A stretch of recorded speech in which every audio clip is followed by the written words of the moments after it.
This is the Propanon Podcast. Tune in. Open your fucking ears, jackass. Ethan Persoff is an American cartoonist, archivist, and cutting-edge sound artist based out of Austin, Texas. I first learned about Ethan through his work as an archivist after he digitized and webified the complete run of Paul Krassner's pioneering countercultural magazine, The Realist. During the course of writing my book, Chapel Perilous, The Life and Thought Crimes of Robert Anton Wilson, Ethan's digitization became an invaluable resource and wealth of information that I kept returning to again and again.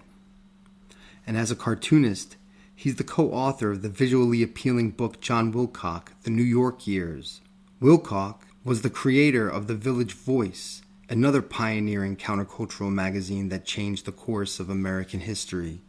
Ethan's most recent work includes the book and record, The Recovery of Charlie Pickle, as well as his sound art, which is super interesting and really fun to listen to. I had a blast talking with Ethan. We talked about his work, the work it took to digitize The Realist on the web. We talked about his John Wilcock book, 1960s counterculture in general, obscenity laws, media technologies, Tijuana Bibles, and the importance of remaining subversive.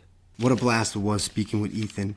For everyone who wants to check out his work, I recommend going to his website, ep.tc. So without further ado, Ethan Persoff.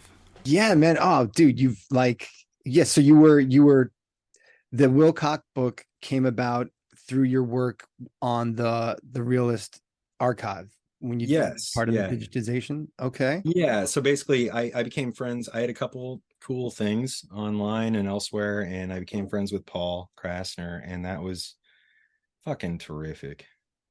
And he trusted me with I think I just have a website that doesn't really, it's got a bunch of really weird stuff on it, but the most impacting is this section called Comics with Problems, and I think Paul liked it. Not sure, but he trusted me, and he allowed me to put all the Realist up there. Yeah, I mean, I kind of think actually working on Paul's Realist archive was brought about by Robert Anton Wilson, but because I started it right after Raw had died. Mm-hmm. Never got to meet him or talk with him. I feel a little sad about that. But but anyway, I was working on the Realist for a long time and got it done, and mentioned how much I was enjoying one of the writers from it, which was John Wilcock's stuff. And lo and behold, John and I are talking, and this guy in his 80s suddenly decides we were talking about doing a biography comic, and he's just like, all right, I'll stop by. And I'm in Austin, he's in Ojai, California. He just drives straight out the door, shows up in Austin. We figure out a timeline, and it was just the coolest opportunity to meet somebody who had been that was kind of John's role in pushing culture around. And he just wasn't given his due, although he did get, I think near the end of his life, he started to get due again. You get undone. You get your due, you get undone, and you get a do-over or whatever. You get second due. So kind of you do up. Yeah, you do. Yeah, some people, but if you do constant due, you become like empty, like duped. You get duped. A big empty can of duped. Yeah, mountain duped. Well, so you mentioned how John is, this kind of engine of the counterculture in many ways, right? So where did he get his start? It's pretty cool. Cool. He co-founded the Village Voice in a very funny way, but he actually got his start working for a bunch of British tabloid papers in the 50s and 40s, and he moved to Canada. And he became an interviewer of a bunch of Hollywood people. And then he decided to move to Greenwich Village in 1954 when it was probably exciting. You talk about can you imagine? You can't have, there's no chance, I think, for small cities or small communities to exist anymore, because people, this sounds again like tech complaint, but they just put their cities out. If I was like, what is Greenwich Village like right now, I would just go and I would find a bunch of permanent web cameras. I would find a bunch of people doing stories. I could virtually download it onto my VR headset and walk around in it. Yeah, I can. Because there's like a YouTube VR channel right now where you can just upload like three-dimensional experiences and stuff. And our brains don't know that is not real. But in terms of actually going to Greenwich Village in the 40s or 50s and risking being in that place, being maybe not surviving in that space, maybe your brain doesn't survive because somebody cuts you down in a certain way, or maybe you fall into hard drugs, or I don't know, maybe you don't like the way it smells. Maybe somebody thinks you're an uptight asshole and tells you to get the fuck out. You don't access that town, or you're brought into it and you're in this small village, literally. I mean, what is it, like 7 fucking square blocks or something? It's very small, and you incubate and Bob Dylan pops out of it. Because but I mean, as do so many others as well, right? Like, all the way up through the 90s, even, I'd say, right? When artists they knew that the village was the place to go to kind of like pop off. No doubt. There used to be East Village Radio, which was really cool too, which was just like a radio station on the sidewalk there. But great radio station. Yeah, I mean, it's on the Bowery. Right? Okay, which is even crazier, which is even more insane history. And I've got like a friend who's in his 70s or 80s now, and he was actually homeless in the Bowery in the 60s, and he has some incredible stories that are like frightening. But that the history of that thing going back to whenever, I don't know, 20s or 30s, or wild stuff. I don't know. Yeah, I've never been to the Bowery, so so I would have to download it for my YouTube. Yeah, you would need to look at only virtual. You can only look at virtual reality, augmented reality of the Bowery back then. Today, condos the now. Bowery is amazingly, I don't know if that's the right word for it, but yeah, it's completely like shiny. Luxury condos have like totally blown up right when you get off the bridge, right into Manhattan right there. It's wild how things just shift and change. Like the physical environment just totally shifts and changes. You know what I mean? Like money. And now people expect it to be, I don't know. I have some criticisms about the current culture. Like now somebody's like, well, I'm going to complain about it online if I don't have a good experience somewhere. And I have power as like an online speaker. No, it's so much better to fucking be like, this shit is unfair. Fuck you, and I'm just gonna like be okay with it and adjust to it, but I'm gonna grow as a fucking human and go through my problems. This shit is unfair. Yes, that is so much better than like I'm gonna tell on you. We have a bunch of infants. The more I'm thinking about it, fuck it, this generation is fucked. It needs like, nuke them. But there's well, it's a hard moment, right? I mean, this is because as we're growing and dealing with life, and the chaos of life as it's still a struggle to like get a grip, and things are more chaotic than ever, right? And so the thought of like, I mean, I remember when I think back to being like a youngin' or whatever, there was only a few that were out there doing the stuff that I thought was cool then too, so there's always that sort of segment of the population, that all age groups, that just seem to be total idiots. You know what I mean? So the temptation is to look at them, at the idiots, and think that they're representative of the whole group. You know what I mean? Like, I think they're struggling to come to grips with this new turn in the media that, it's so weird. It was more tactile. We had to be physically there. It was word of mouth, and but now it does seem like you could just virtually upload what it was like back then, but there's something missing, that certain quality is missing, you make a fantastic point. I might be duped. I might not be seeing it because I'm just like seeing like these things and frustrated by it and thinking that that's I might be out of the loop. There might be a fantastic secondary subculture that is just there and they're operating with their own rules and everything. I Yeah, you make a very good point. It's something to think about too. I wonder.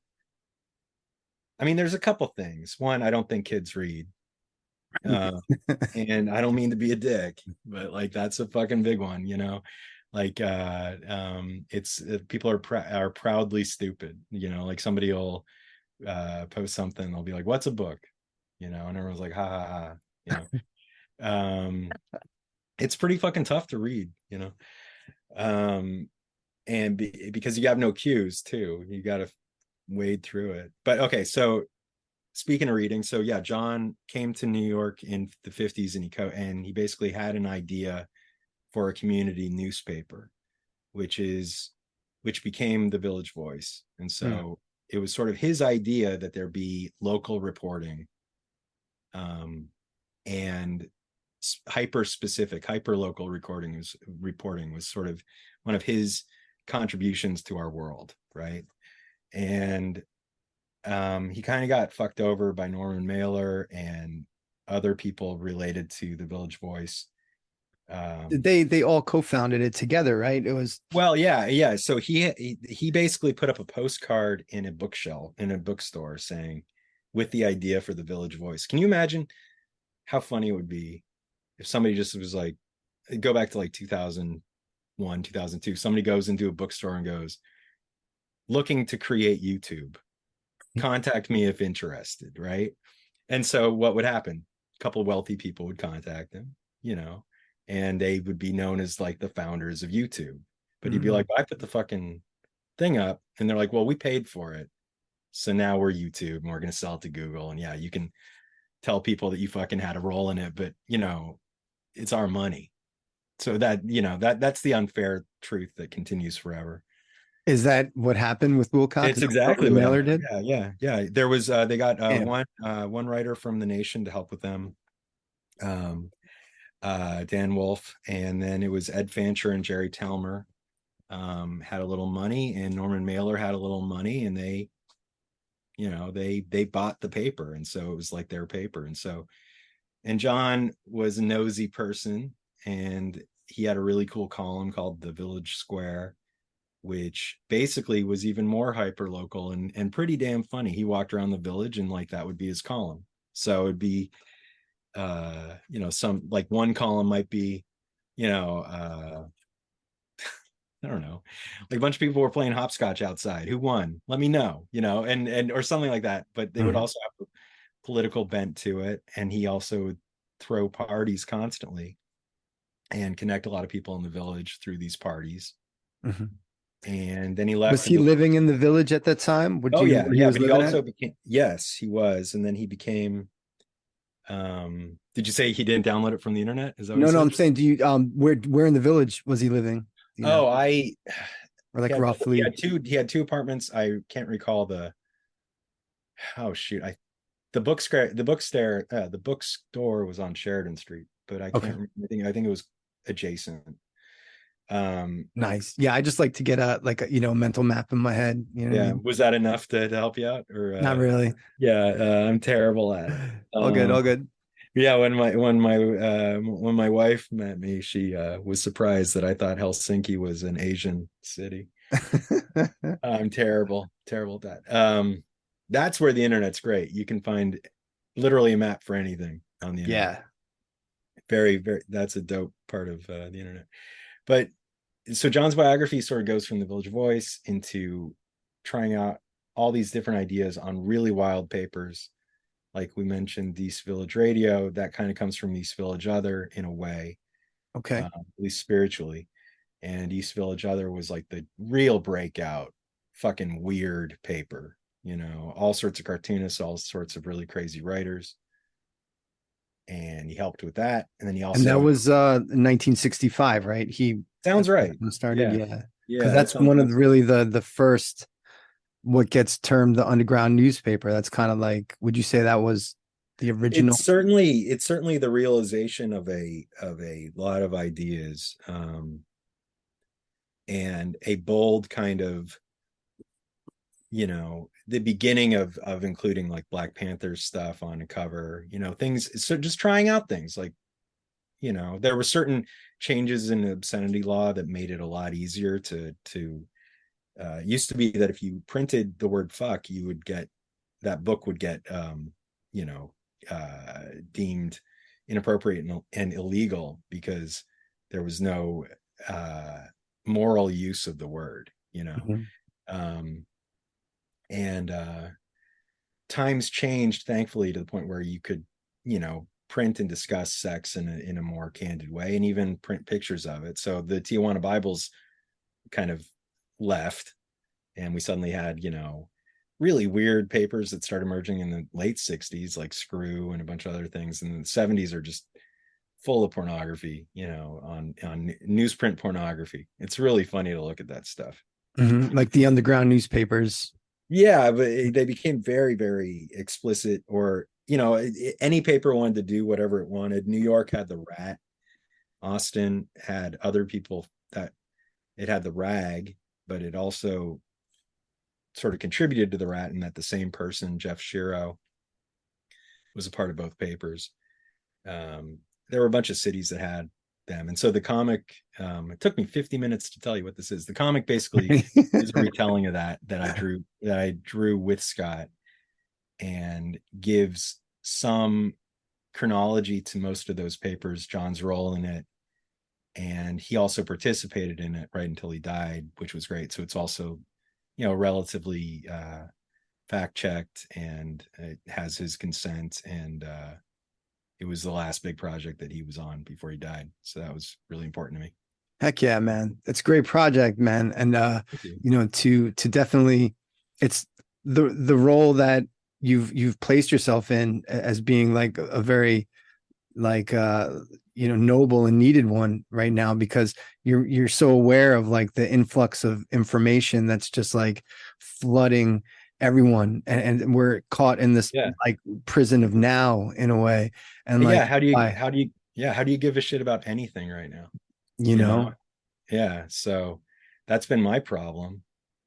But you're doing it though, bro. Like you've well, thank you. Yeah, that makes me feel good. Thank you, buddy. Yeah, especially hearing the story of, it seems like it's a dual story, obviously, right? But and Wilcock's role in the underground newspaper movement, how that was such a huge thing of that counterculture, and then how things, it in many ways it was the forerunner to what the techno utopians of the 90s thought the internet was going to be. Yeah, that's great. Like this whole notion of decentralized nodes, and everyone communicating, across the borders, whatever, to forward this sort of ethos that the 60s counterculture seemed to be a big part of their whole thing, at least retrospectively.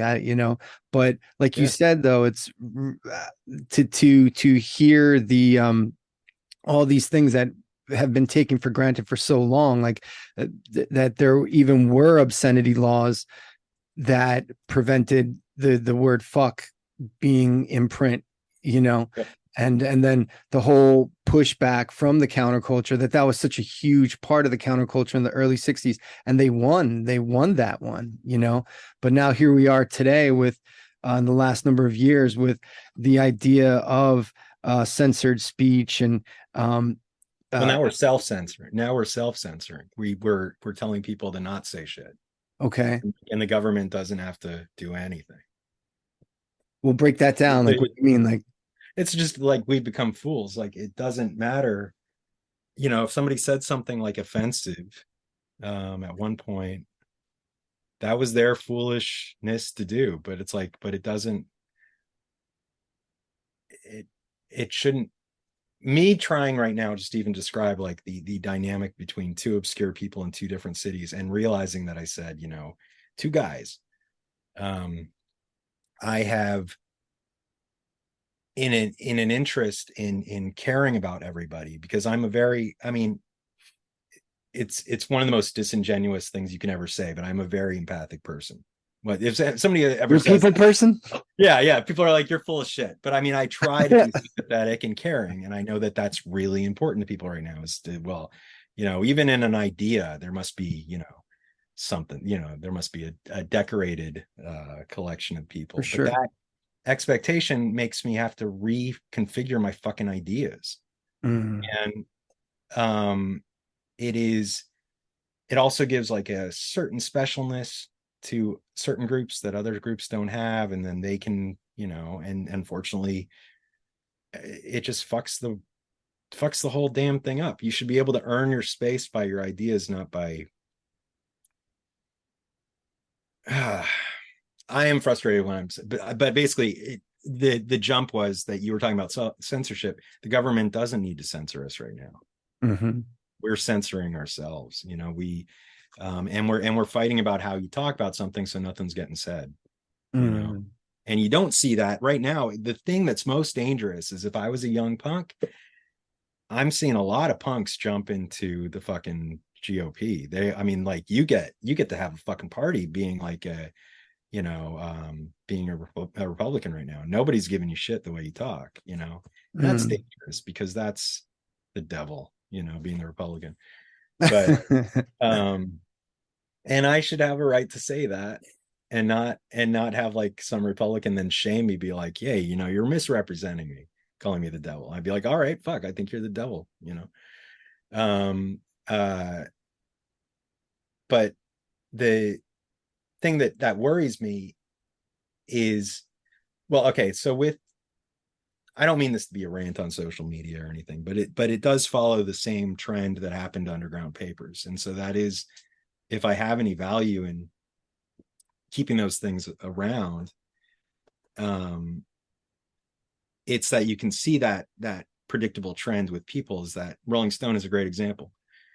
It becomes one thing and it defines how it looks, right? Mm-hmm. So Rolling Stone said, no, it's a glossy paper.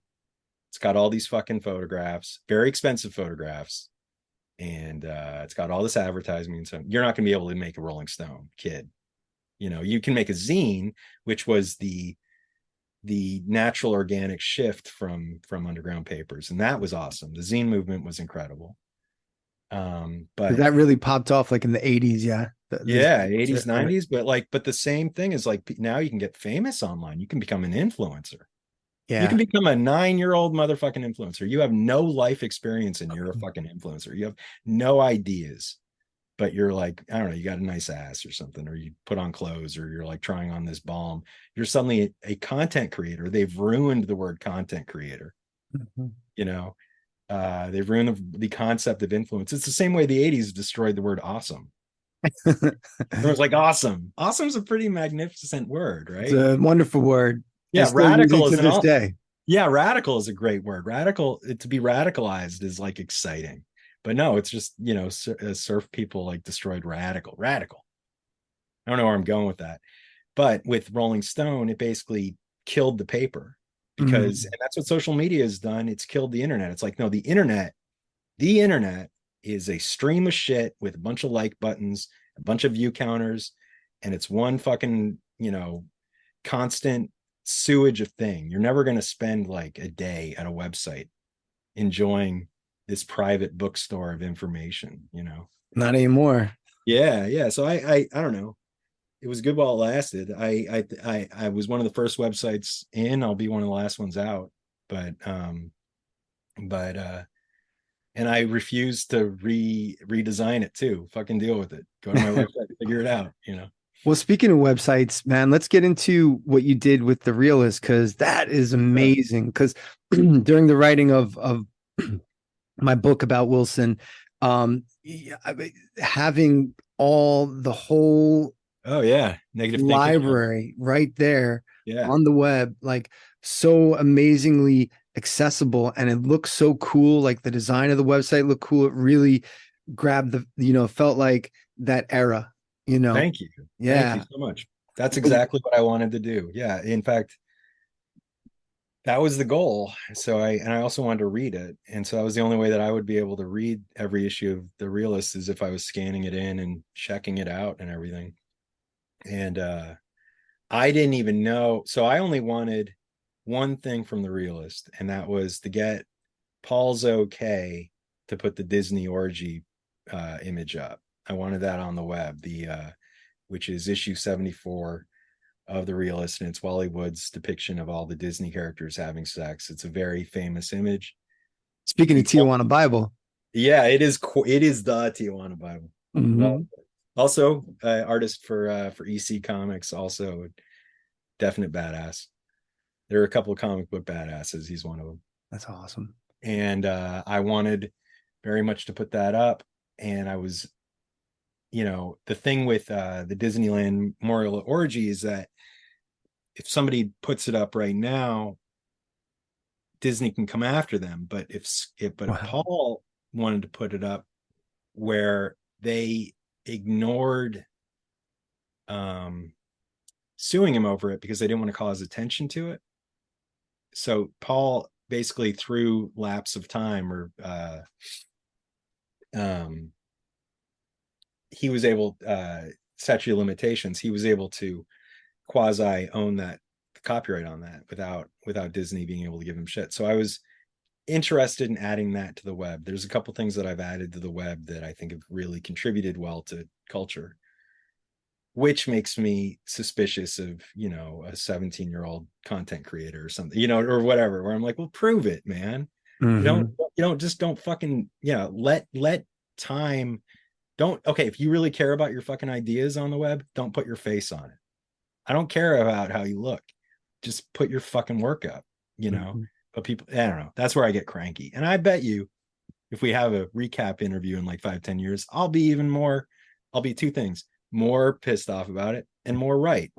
We'll be this will be brought to us by Colgate, or some weird kind of thing. Like we won't even be able to communicate on Zoom without ads coming by. Oh, But, lovely. yeah, I look forward to it. Your music is going to be, you have your music is going to have like jingles in it, where it's like, I don't know. My music has gotten taken down by YouTube. I've had 2 videos taken down by YouTube so far. Good job. Yeah. One was for like some streaming trap, basically like you have content that you're looping in there or something like that. Or well, I took a lot of found footage for the videos, right? That's it. So, and but it was like one was too violent. It was too much violent imagery at one time, and it was I a video sampled like a Cronenberg movie, Sylvester Stallone Over the Top. That's his arm wrestling movie. Oh yeah, pretty classic. He breaks the guy's arm when or is that the one where like an arm gets broken during? Like that's actually Cronenberg The Fly, another arm wrestling moment. Oh yeah, arm wrestling seems to be a theme in this. But yeah, they took that down. They said it was up there for like 8 years. And DMCA is 8 years. You should, by statute of limitations, been able to, like, they didn't catch it. Yeah, but, they that law doesn't exist. Not anymore, man. Then that one was about, well, one of the songs was about like the other video they took down was about the phenomenon of how the FBI has set up patsies for utilizing confidential informants to set up patsies for terror campaigns or whatever, or bombing. So the 1993 World Trade Center bombing was actually all kind of set up by a confidential informant and a bunch of FBI guys. And then the last minute, the confidential informant called the FBI and was like, you guys should probably stop this. They're actually going to really do this. Wow. And they let it. Well, I don't want to say they let it happen or whatever, but things happened. And 1993, the World Trade Center did get bombed, and there was a great book I kind of based the whole video around. It was this book called The Terror Factory. And it's kind of all about how the one way that the FBI has maintained its budgets for counterterrorism has been to sort of, keep the kettle hot and it happened a lot with a lot of Muslim kids during the early, the tens of the 2000s, like when that became the huge phenomenon, the Muslim terrorist extremist, a lot of people got set up by confidential informants, and I made the argument in the video that they were doing it to just justify like bloated budgets, and but YouTube, it was an awesome video, man. Like I sampled like video sampled Die Hard, like the video. Well, I mean, Yeah, your Great. references are unfortunately probably protected by a lot of money, so that does suck. That sucks. They Though that took that one fair down. use, fair use though suggests that you should be able to use that stuff. Yeah, You they know, took it, but it was the timing was interesting because it had been up for like a number of years, but and the whole subject matter was that. I mean, it was a really it was rooted in a radical kind of critique of what had actually happened, right? But it was all around the time of kind of the January 6th stuff. yeah, And when it came out that the governor of Michigan, that the whole plot of these guys to kidnap her, that got foiled, that there was a number of FBI guys in on that, so it touched on these uncomfortable things, but that was the music I came up on, like people who would just, from Zach De La Rocha to freaking Joe Strummer yeah. to all of punk rock to all of hip hop. It would be like point the finger and make a song. But yeah, now it's gone. It's off of YouTube. You can't And watch it. I'm sorry that happened to you, and two, I bet Thanks, man. you and it's awesome that it was up for a while, and I bet you and somebody who's learned from your work or is whatever, they're going to be hesitant to like go full blast on something because it might get pulled down by Google, Maybe. and so it's like versus putting it into a cassette and putting it into mail order and you just send it around.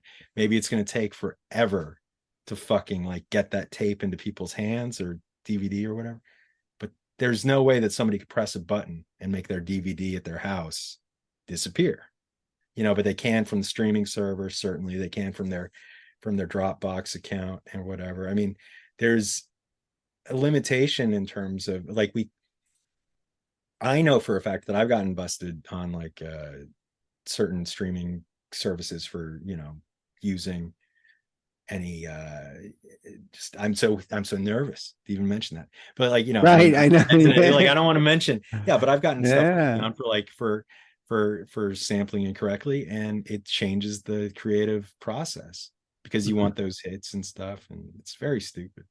It's unfortunate, but like yeah, I mean, like Google is more is the FCC is harmless compared to Google now. The FCC would just fine you or something, but Google can like demonetize you. Like I got friends who have a really successful channel and that's their fucking life. They gotta fucking smile and for lack of I mean, this is probably an off-color way of saying it, but they gotta be like, hey Manny, they gotta fucking Al Jolson themselves like into a big grin, and it's I don't know. I don't mean to sound so upset because I'm actually very proud of the work I do. I'm very Yeah, happy. it's I'm great very work. happy with the world too. The world is pretty beautiful.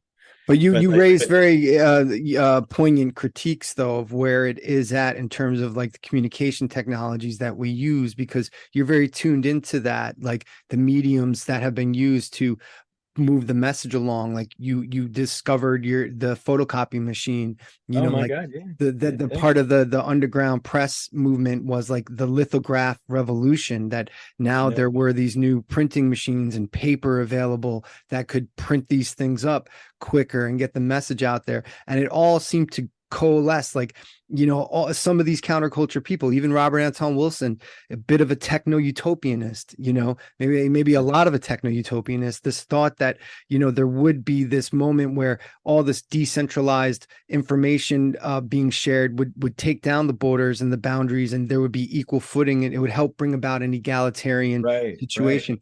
But like it's become very, the turn in the media has kind of this creeping turnkey totalitarianism about it, right? Yeah, It's a very scary moment, I completely agree with you. I see a timer here at 5 minutes. Let's see if I right?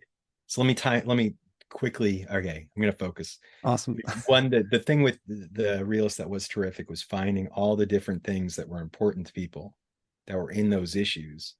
And the first community that came to me was the Robert Anton Wilson people, once they found out that I was going to do all these issues, because all that negative thinking stuff, those, I'm so glad it helped you, and I'm glad that you responded to it in the way that it was intended, to actually not digitize, not like copy the text and just represent it in a different way. No, I wanted it to look like the pages.